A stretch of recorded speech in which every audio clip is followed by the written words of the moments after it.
2 Kings chapter 9. Then the prophet Elisha called a member of the company of prophets and said to him, "Gird up your loins, take this flask of oil in your hand, and go to Ramoth-Gilead.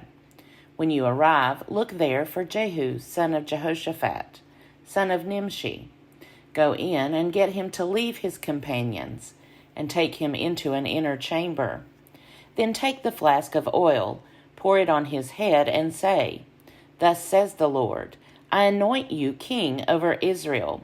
Then open the door and flee. Do not linger." So the young man, the young prophet, went to Ramoth-Gilead. He arrived while the commanders of the army were in council, and he announced, "I have a message for you, commander." "For which one of us?" asked Jehu. "For you, commander." So Jehu got up and went inside. The young man poured the oil on his head, saying to him, "Thus says the Lord, the God of Israel, I anoint you king over the people of the Lord, over Israel. You shall strike down the house of your master Ahab, so that I may avenge on Jezebel the blood of my servants, the prophets, and the blood of all the servants of the Lord. For the whole house of Ahab shall perish. I will cut off from Ahab every male, bond or free, in Israel. I will make the house of Ahab like the house of Jeroboam, son of Nebat, and like the house of Baasha, son of Ahijah. The dog shall eat Jezebel in the territory of Jezreel, and no one shall bury her." Then he opened the door and fled.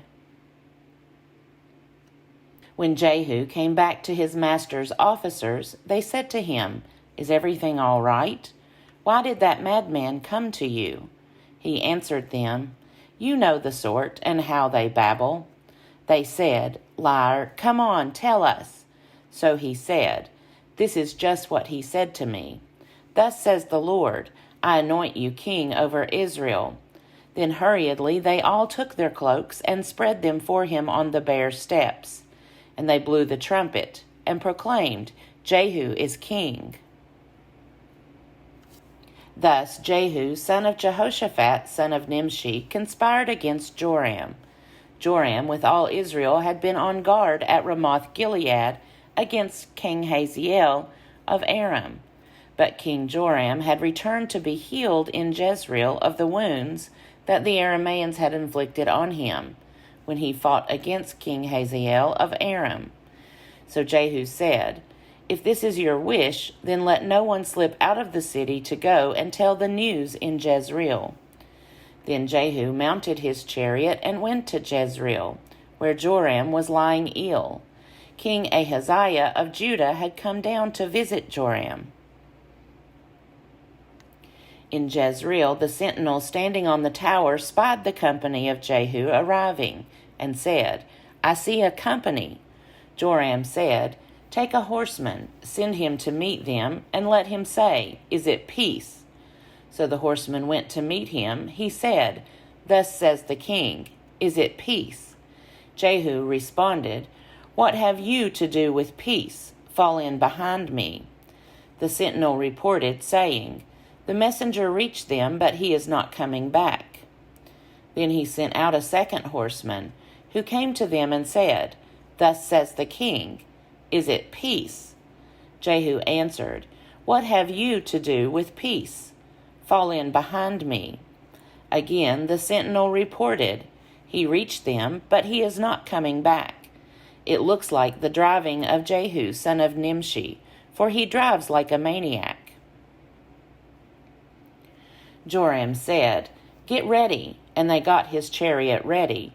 Then King Joram of Israel and King Ahaziah of Judah set out, each in his chariot, and went to meet Jehu. They met him at the property of Naboth the Jezreelite. When Joram saw Jehu, he said, "Is it peace, Jehu?" He answered, "What peace can there be, so long as the many whoredoms and sorceries of your mother Jezebel continue?" Then Joram reined about and fled, saying to Ahaziah, "Treason, Ahaziah!" Jehu drew his bow with all his strength, and shot Joram between the shoulders. so that the arrow pierced his heart, and he sank in his chariot. Jehu said to his aide Bidkar, "Lift him out, and throw him on the plot of ground belonging to Naboth the Jezreelite. For remember, when you and I rode side by side behind his father Ahab, how the Lord uttered this oracle against him. For the blood of Naboth and for the blood of his children that I saw yesterday, says the Lord, I swear I will repay you on this very plot of ground. Now, therefore, lift him out and throw him on the plot of ground, in accordance with the word of the Lord." When King Ahaziah of Judah saw this, he fled in the direction of Beth-Hagan. Jehu pursued him, saying, "Shoot him also." And they shot him in the chariot at the ascent to Gur, which is by Ibleam. Then he fled to Megiddo and died there. His officers carried him in a chariot to Jerusalem and buried him in his tomb with his ancestors in the city of David. In the 11th year of Joram, son of Ahab, Ahaziah began to reign over Judah. When Jehu came to Jezreel, Jezebel heard of it. She painted her eyes and adorned her head and looked out of the window. As Jehu entered the gate, she said, "Is it peace, Zimri, murderer of your master?" He looked up to the window and said, "Who is on my side? Who?" 2 or 3 eunuchs looked out at him. He said, "Throw her down." So they threw her down. Some of her blood spattered on the wall and on the horses, which trampled on her. Then he went in and ate and drank. He said, "See to that cursed woman and bury her, for she is a king's daughter." But when they went to bury her, they found no more of her than the skull and the feet and the palms of her hands. When they came back and told him, he said, "This is the word of the Lord, which he spoke by his servant Elijah the Tishbite. In the territory of Jezreel the dogs shall eat the flesh of Jezebel. The corpse of Jezebel shall be like dung on the field in the territory of Jezreel, so that no one can say, 'This is Jezebel.'" 2 Kings chapter 10. Now Ahab had 70 sons in Samaria. So Jehu wrote letters and sent them to Samaria, to the rulers of Jezreel, to the elders, and to the guardians of the sons of Ahab, saying, "Since your master's sons are with you, and you have at your disposal chariots and horses, a fortified city, and weapons, select the son of your master who is the best qualified. Set him on his father's throne, and fight for your master's house." But they were utterly terrified, and said, "Look, 2 kings could not withstand him. How then can we stand?" So the steward of the palace and the governor of the city, along with the elders and the guardians, sent word to Jehu, "We are your servants. We will do anything you say. We will not make anyone king. Do whatever you think right." Then he wrote them a second letter, saying, "If you are on my side, and if you are ready to obey me, take the heads of your master's sons, and come to me at Jezreel tomorrow at this time." Now the king's sons, 70 persons, were with the leaders of the city, who were charged with their upbringing. When the letter reached them, they took the king's sons and killed them, 70 persons. They put their heads in baskets and sent them to him at Jezreel. When the messenger came and told him, "They have brought the heads of the king's sons," he said, "Lay them in 2 heaps at the entrance of the gate until morning." Then in the morning when he went out, he stood and said to all the people, "You are innocent. It was I who conspired against my master and killed him. But who struck down all these? Know then that there shall fall to the earth nothing of the word of the Lord, which the Lord spoke concerning the house of Ahab. For the Lord has done what he said through his servant Elijah." So Jehu killed all who were left of the house of Ahab in Jezreel, all his leaders, close friends, and priests, until he left him no survivor. Then he set out and went to Samaria. On the way, when he was at Beth Eked of the shepherds, Jehu met relatives of King Ahaziah of Judah, and said, "Who are you?" They answered, "We are kin of Ahaziah. We have come down to visit the royal princes and the sons of the queen mother." He said, "Take them alive." They took them alive and slaughtered them at the pit of Beth Eked, 42 in all. He spared none of them. When he left there, he met Jehonadab, son of Rechab, coming to meet him. He greeted him and said to him, "Is your heart as true to mine as mine is to yours?" Jehonadab answered, "It is." Jehu said, "If it is, give me your hand." So he gave him his hand. Jehu took him up with him into the chariot. He said, "Come with me and see my zeal for the Lord." So he had him ride in his chariot. When he came to Samaria, he killed all who were left to Ahab in Samaria, until he had wiped them out, according to the word of the Lord that he spoke to Elijah. Then Jehu assembled all the people and said to them, "Ahab offered Baal small service, but Jehu will offer much more. Now therefore summon to me all the prophets of Baal, all his worshippers, and all his priests. Let none be missing, for I have a great sacrifice to offer to Baal. Whoever is missing shall not live." But Jehu was acting with cunning in order to destroy the worshippers of Baal. Jehu decreed, "Sanctify a solemn assembly for Baal."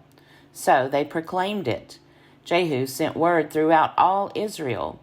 All the worshippers of Baal came, so that there was no one left who did not come. They entered the temple of Baal, until the temple of Baal was filled from wall to wall. He said to the keeper of the wardrobe, "Bring out the vestments for all the worshippers of Baal." So he brought out the vestments for them. Then Jehu entered the temple of Baal with Jehonadab, son of Rechab. He said to the worshippers of Baal, "Search and see that there is no worshipper of the Lord here among you, but only worshippers of Baal." Then they proceeded to offer sacrifices and burnt offerings. Now Jehu had stationed 80 men outside, saying, "Whoever allows any of those to escape whom I deliver into your hands shall forfeit his life." As soon as he had finished presenting the burnt offering, Jehu said to the guards and to the officers, "Come in and kill them. Let no one escape."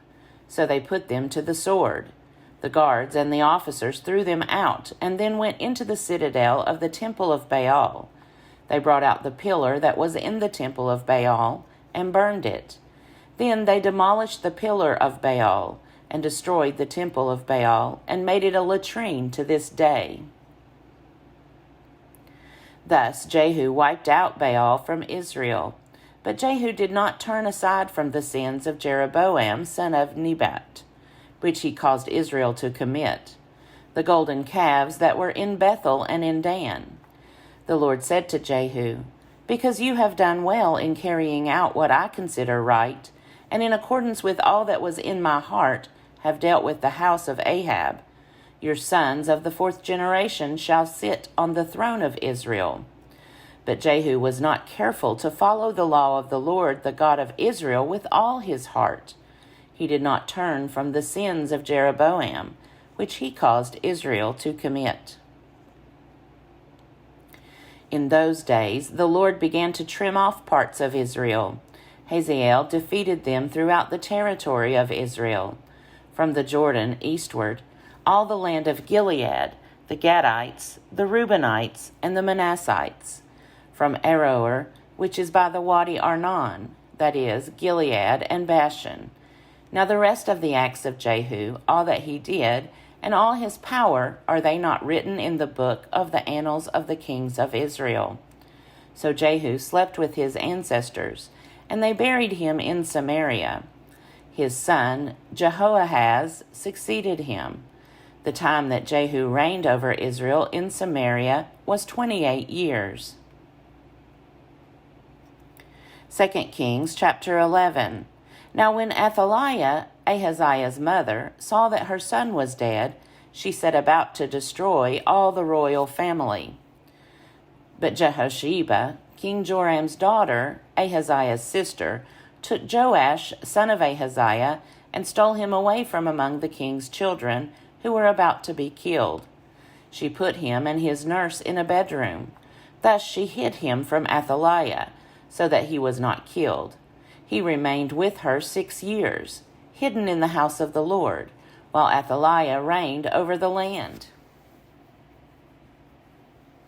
But in the 7th year, Jehoiada summoned the captains of the Kerites and of the guards, and had them come to him in the house of the Lord. He made a covenant with them, and put them under oath in the house of the Lord. Then he showed them the king's son. He commanded them, "This is what you are to do.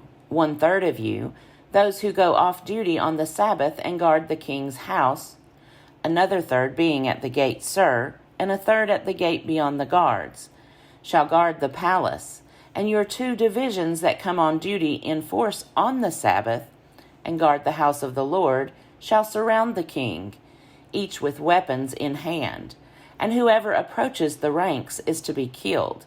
Be with the king in his comings and goings." The captains did according to all that the priest Jehoiada commanded. Each brought his men who were to go off duty on the Sabbath, with those who were to come on duty on the Sabbath, and came to the priest Jehoiada. The priest delivered to the captains the spears and shields that had been King David's, which were in the house of the Lord. The guards stood, every man with his weapons in his hand, from the south side of the house to the north side of the house, around the altar and the house, to guard the king on every side. Then he brought out the king's son, put the crown on him, and gave him the covenant. They proclaimed him king and anointed him. They clapped their hands and shouted, "Long live the king!" When Athaliah heard the noise of the guard and of the people, she went into the house of the Lord to the people. When she looked, there was the king standing by the pillar, according to custom, with the captains and the trumpeters beside the king, and all the people of the land rejoicing and blowing trumpets. Athaliah tore her clothes and cried, "Treason! Treason!" Then the priest Jehoiada commanded the captains who were set over the army, "Bring her out between the ranks, and kill with the sword anyone who follows her." For the priest said, "Let her not be killed in the house of the Lord." So they laid hands on her. She went through the horses' entrance to the king's house, and there she was put to death. Jehoiada made a covenant between the Lord and the king and people, that they should be the Lord's people, also between the king and the people. Then all the people of the land went to the house of Baal and tore it down. His altars and his images they broke in pieces, and they killed Mattan, the priest of Baal, before the altars. The priest posted guards over the house of the Lord. He took the captains, the Kerites, the guards, and all the people of the land. Then they brought the king down from the house of the Lord, marching through the gate of the guards to the king's house. He took his seat on the throne of the kings. So all the people of the land rejoiced, and the city was quiet after Athaliah had been killed with the sword at the king's house. Jehoash was 7 years old when he began to reign.